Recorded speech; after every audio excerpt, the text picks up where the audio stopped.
Brezplačna pravna pomoč je pravica dosegljiva tudi šibkejšim posameznikom. Če ste sredi ločitvenega postopka, dodelitve mladoletnega otroka oziroma preživnine, pa si zaradi finančnega statusa ne morete privoščiti odvetnika, vam na pomoč lahko priskoči država.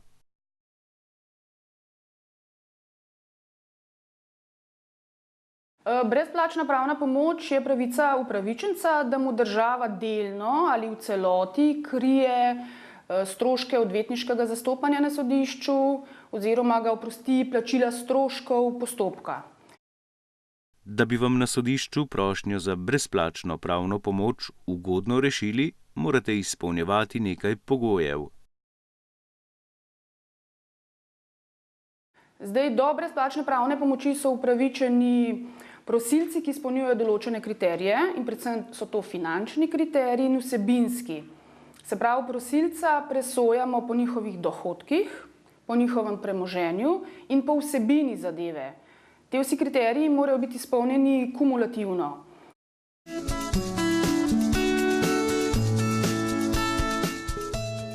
Prosilec ne sme presegati 538,40 evra na prosilca oziroma na družinskega člana v povprečju na mesec. Oziroma cela družina ne sme presegati 13.780 evrov po premoženju. Se pravi, zdaj, če so te finančni kriteriji izpolnjeni, gremo presojati še vsebino zadeve. Se pravi, da je zadeva razumna, da ima verjetne izglede za uspeh na sodišču, se pravi, presojamo okoliščine določenega vsakega posameznega primera. Postopek, kako zaprositi za pomoč, je preprost. Obrazec, ki ga dobite na spletu, pošljete na pristojno sodišče, kjer imate začasno ali stalno prebivališče.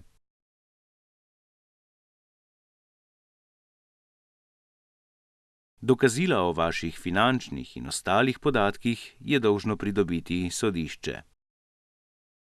Prošnjo presojamo glede na kdaj pride, se pravi po času, ko se pride na sodišče in jo tudi obravnavamo. Če ima pa zadeva že en odprt narok, en odprt rok, ta zadeva postane prioritetna, hitrejša in pač prehiti ostale zadeve, jo prioritetno obravnavamo in hitreje odločimo. Samo na ljubljanskem okrožnem sodišču vsako leto obravnavajo okrog 3600 prošenj za brezplačno pravno pomoč.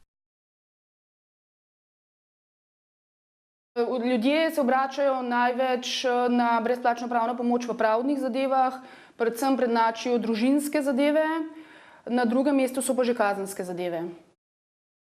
Ljudje so v kazenskih postopkih, pač se obrnejo na nas, imajo obtožnico s strani države, pa pridejo pač po odvetnika, da se bojo branili.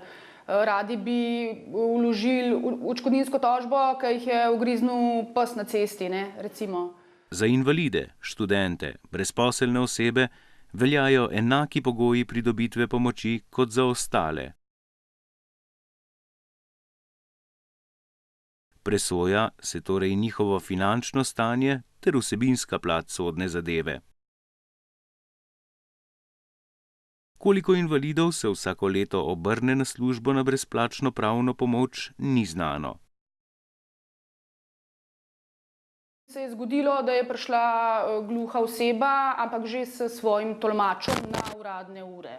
Drugače pa v bistvu ne beležimo invalidnih oseb, ki bi hodile na uradne ure. Iz prošnje, ki jo pa dobimo recimo po pošti, preko vložišča, sodišča, pa tega recimo ne razbereš, Brezplačna pravna pomoč je namenjena zgolj za sodne postopke. To pomeni za postopke, ki tečejo na sodišču. Ne morete dobiti brezplačne pravne pomoči za postopek, ki teče, recimo pred Centrom za socialno delo. V primeru, da boste v pravdi pridobili določeno premoženje ali dohodek, boste morali stroške pravne pomoči državi povrniti. Naslednji tak primer je recimo, če se vam bo vaše finančno stanje po 4 letih od izdaje odločbe o brezplačni pravni pomoči tako izboljšali, da v tistem trenutku ne bi bili več upravičeni do brezplačne pravne pomoči. Po podatkih ljubljanskega sodišča se število prošenj za brezplačno pravno pomoč iz leta v leto povečuje, posebno pri pripadnikih ranljivejših skupin.